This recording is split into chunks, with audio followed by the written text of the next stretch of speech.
In this video I'm going to go into a couple of details of the cube that we haven't touched on earlier, starting with the colours of the corners.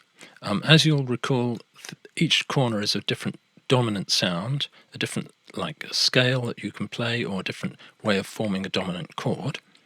And why they're different colours is because they're derived from different types of scale. Many of them are modes of something. So you've got three here which are all pale blue. Those are all melodic minor modes. So the melodic minor scale is like this.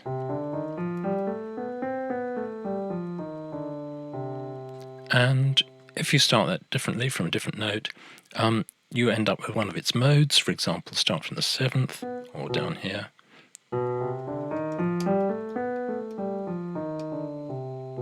And that turns into an altered scale, which you can find here, melodic minor mode 7.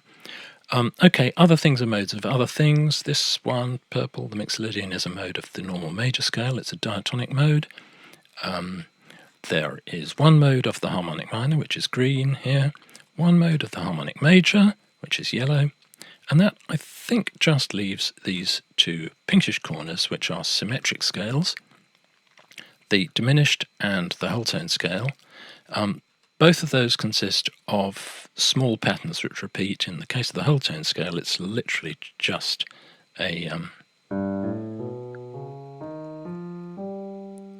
whole tone repeats. So that's got 6 points on the scale, which are all equivalent where you can start it. That's why it's symmetrical. It kind of goes 6 ways, and it's always the same. The diminished scale has a repeat pattern of a semitone followed by a tone, which repeats, and again.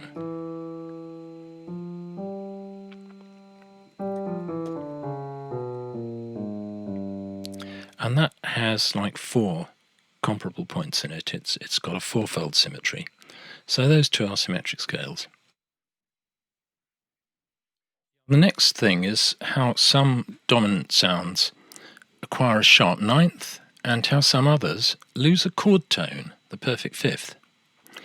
I think the best way to get this is to think of the scale in 2 halves. There's the lower half here, it's up to here, and then the upper half. And in the middle, slap in the middle, is the natural 11th.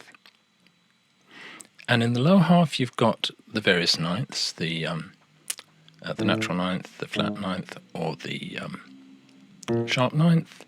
In the upper half you've got the 13th, which is either natural or flat. So these 2 halves, 5 semitones each, perfect fourth. The whole thing is 1 flat 7th, this dominant chord. And this 11th in the middle acts as a kind of piston. It's kind of, the pressure is equalized between these 2 halves of the scale. They've both got 2 chord tones in them, there and this one, and they've both got 1 extension.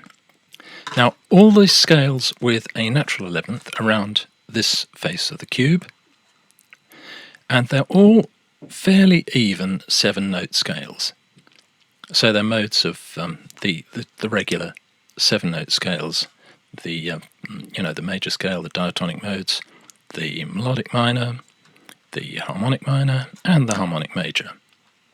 Now on the opposite face you've got these scales with a sharp 11th, and sharpening the 11th acts as kind of moving the piston in the middle of the scale. So instead of the even division, you're pushing it up to here, and you've got a tritone there and a major third at the top. Now what that does is it kind of squeezes everything together in the top half and stretches out the bottom half. So if we now flatten the 9th there, the scale gets seriously uneven. You've got this gap here.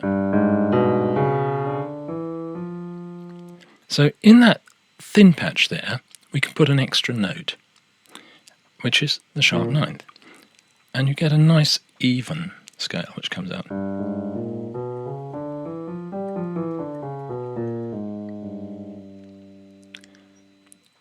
And that sounds okay with both a flat 9th and a sharp 9th. Okay, let's look at the top half.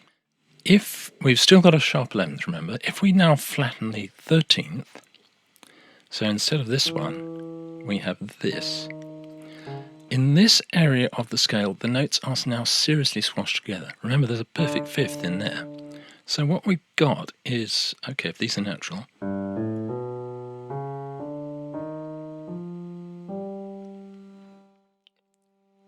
and this note here, the perfect fifth, is beginning to sound redundant.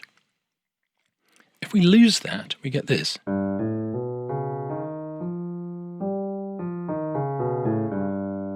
Which is nice and even. It's only a 6-note scale now, but that's the whole tone scale. And that arrives here by losing the perfect fifth. Now, these things are marked on the cube. You can see here we show that the sharp 9th is inserted into a couple of scales here.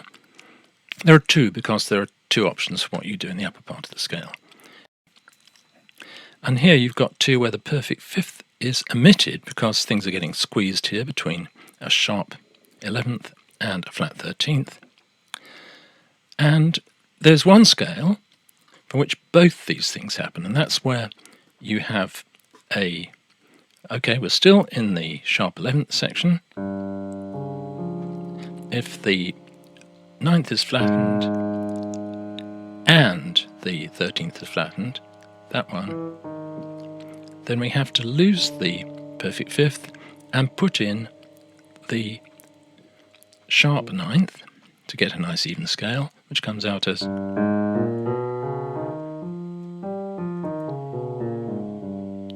which is the altered scale. That is a 7-note scale, which starts off like a diminished scale and finishes like a whole tone scale. That bit is diminished and then it goes, which is a bit of whole tone. And it's actually one of the commonest dominant sounds in jazz. So, to sum up, we've got on the cube, we've got 3 scales which arrive by tweaking the scales we would normally expect by adding or removing notes. This may seem like cheating, but there are actually very good reasons for doing it.